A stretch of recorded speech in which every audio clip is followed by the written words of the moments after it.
Assalamualaikum warahmatullahi wabarakatuh. Waalaikumsalam warahmatullahi wabarakatuh. Gimana kabarnya hari ini? Sudah berdoa? Belum. Silakan ketua kelas dipimpin doa. Berdoa mulai. Selesai. Baik, Ibu absen dulu ya. Mustaqimatus Nur Kumalasari Abdul Aziz Sohibul Ibad. Ya. Masih ingat materi sebelumnya itu apa? Ya. Pelaku ekonomi. Ya, apa itu pelaku ekonomi? Pelaku ekonomi itu terdiri dari rumah tangga konsumen, rumah tangga produsen, rumah tangga pemerintah, masyarakat luar negeri. Dari keempat pelaku kegiatan memiliki hubungan timbal balik antar satu dengan yang lainnya. Ya, terima kasih. Masih ingat ya berarti ya? Tujuan pembelajaran hari ini kita akan membahas pasar, pengertian pasar, perannya pasar, dan macam-macam pasar. Saya harap dengan mempelajari materi ini dengan baik, kalian bisa mengaplikasikan kehidupan sehari-hari. Yang pertama ada pengertian pasar. Pasar yaitu, sebelumnya ada yang pernah ke pasar? Pasti pernah ya. Pasti tahu kan ya. Pasar itu, pengertian pasar dalam ilmu ekonomi adalah kondisi yang memungkinkan bertemunya permintaan dan penawaran pada suatu jenis barang dan jasa tertentu. Jadi pasar ini merupakan hubungan sosial di mana usaha menjual barang dan jasa untuk orang-orang yang dengan imbalan uang. Selanjutnya ada peran pasar. Peran pasar yang pertama itu ada sarana memenuhi kebutuhan hidup. Jadi sarana memenuhi kebutuhan hidup ini bagi pembeli atau konsumen, pasar merupakan sarana untuk memperoleh kebutuhan hidup. Bila membutuhkan suatu barang dan jasa, pembeli tidak perlu mencarinya ke pabrik atau barang jasa tersebut. Tetapi pembeli ini cukup datang ke pasar saja. Yang kedua, ada sarana mendistribusikan barang dan jasa. Bagi penjual dan distributor, pasar merupakan sarana untuk menyampaikan barang dan jasa dari produsen kepada konsumen. Dengan adanya pasar, penjual tidak harus bersusah payah mendatangkan konsumen,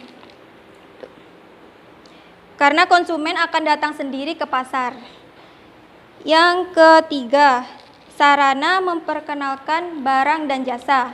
Pasar ini menjadi tempat yang sangat strategis untuk memperkenalkan produk baru, karena di pasar banyak sekali orang yang berkunjung dari berbagai kalangan. Selanjutnya, ada macam-macam pasar. Yang pertama itu menurut waktu pelaksanaannya.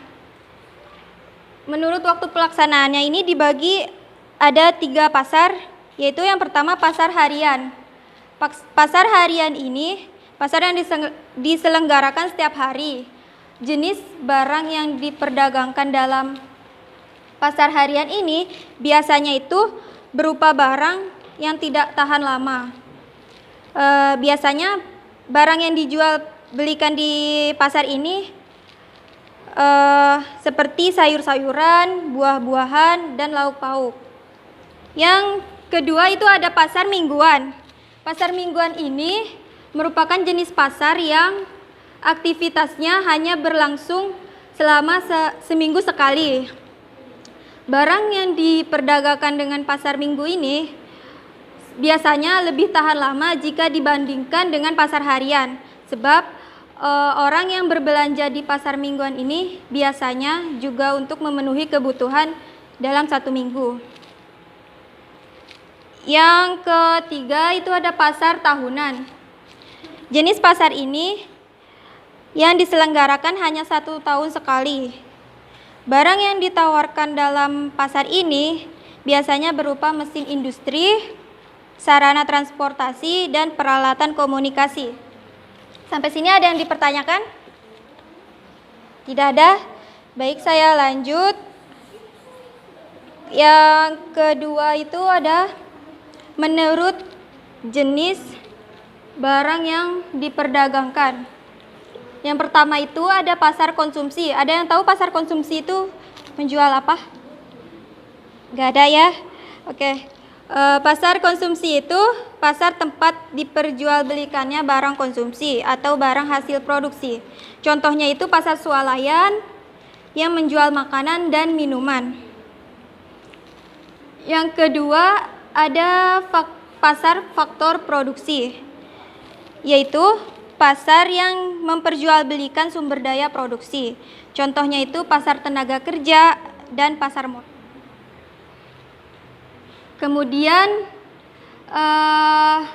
pasar menurut jumlah macam barang yang diperdagangkan, yaitu yang pertama ada pasar homogen. Pasar homogen ini adalah pasar yang hanya menyediakan satu macam barang saja. Contohnya pasar hewan, pasar ikan, dan pasar buah. Jadi di pasar ini hanya menyediakan satu macam barang. Yang kedua, pasar heterogen. Pasar heterogen ini pasar yang di dalamnya ditawarkan berbagai macam barang. Contohnya pasar tradisional yang terdapat hampir di setiap daerah. Selanjutnya ada macam-macam pasar menurut strukturnya. Yang pertama itu ada pasar persaingan sempurna. Jadi jenis pasar ini jumlah penjual dan pembelinya ini sangat banyak dan produk yang dijual itu bersifat homogen. Minta tolong disebutkan ciri-cirinya, bisa dibacakan? 1. Banyak penjual dan pembeli. 2. Ya. Barang yang dijual homogen atau sama. 3. Penjual dan pembeli bebas memasuki pasar. 4. Penjual dan pembeli mengetahui keadaan pasar. 5. Ada kesulitan pemerintah. Ya, terima kasih. Saya ulangi, ciri-ciri dari pasar persaingan sempurna ini banyak penjual dan pembeli. Yang kedua, barang yang dijual itu sama. Yang ketiga, penjual dan pembeli ini bebas memasuki pasar. Yang keempat, penjual dan pembeli ini mengetahui keadaan pasar. Yang terakhir itu ada campur tangan pemerintah. Yang selanjutnya ada pasar persaingan tidak sempurna. Pasar ini jumlah antara penjual dan pembelinya itu tidak seimbang. Macam-macam pasar persaingan tidak sempurna ini yaitu pasar monopoli. Bisa disebutkan ciri-cirinya pasar monopoli? Ya. Hanya ada satu penjual barang atau jasa. Ya. Produk yang dijual saat ini dan tidak mungkin dapat diganti dengan barang lain. Ya. Pemegang monopoli dapat mengendalikan harga barang dan jasa yang dijual. Sudah. Baik, terima kasih.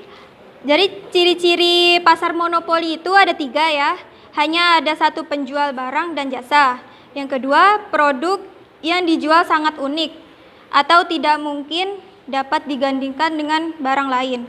Yang ketiga, pemegang monopoli dapat mengendalikan barang dan jasa yang dijual. Selanjutnya, ada pasar oligopoli. Ada yang bisa menyebutkan ciri-cirinya? Ya, silakan. Ciri-cirinya 1. Hanya ada beberapa perusahaan saja yang memproduksi barang-barang manufaktur untuk keperluan masyarakat. 2. Produk yang dijual bersifat homogen atau variasi dari jenis merek yang sama. 3. Perusahaan oligopoli saling bersaing bukan dalam harga tetapi lebih pada persaingan dalam kampanye komoditi yang mereka jual melalui iklan, promosi, dan diferensiasi jenis barang yang mereka jual. Ya, terima kasih. Jadi di pasar oligopoli ini ada 3 ciri-cirinya. Yang pertama itu hanya ada beberapa perusahaan saja yang memproduksi barang manufaktur atau keperluan untuk keperluan masyarakat. Yang kedua itu ada produk yang dijual itu bersifat homogen atau sama. Yang ketiga, perusahaan oligopoli ini saling bersaing bukan dalam harga tetapi dalam persaingan kampanye. Selanjutnya ada persaingan monopolistik. Ada yang bisa menyebutkan ciri-cirinya? Saya Bu. Ya, silakan. Ciri-cirinya ada 3 Bu. Yang satu selalu ada jumlah besar penjual yang membeli di pasaran. Yang kedua barang dan jasa yang diperjualbelikan bervariasi. Yang ketiga perusahaan-perusahaan yang memasuki pasar mempunyai kemampuan kendali yang terbatas terhadap harga. Ya, terima kasih. Jadi di pasar persaingan monopolistik ini ada 3 ciri-cirinya. Yang pertama itu selalu ada sejumlah besar penjual dan pembeli di pasaran. Yang kedua, barang dan jasa yang diperjualbelikan itu bervariasi. Yang terakhir, perusahaan-perusahaan memasuki pasar mempunyai kemampuan kendali yang terbatas terhadap harga. Baik, sampai sini ada yang mau ditanyakan? Ya, ada yang bisa menyimpulkan untuk pembelajaran hari ini? Silakan. Kesimpulannya, pasar adalah hubungan sosial di mana usaha menjual barang dan jasa untuk orang-orang dengan imbalan uang dan mempunyai peran, yaitu 1. Sarana memenuhi kebutuhan hidup, 2. Sarana mendistribusikan barang dan jasa, 3. Sarana memperkenalkan barang dan jasa. Ya, terima kasih. Coba kalian buka halaman 29. Di situ ada latihan soal. Dikumpulkan besok pagi di meja saya. Terima kasih. Saya akhiri pertemuan kali ini sampai di sini. Wassalamualaikum warahmatullahi wabarakatuh. Waalaikumsalam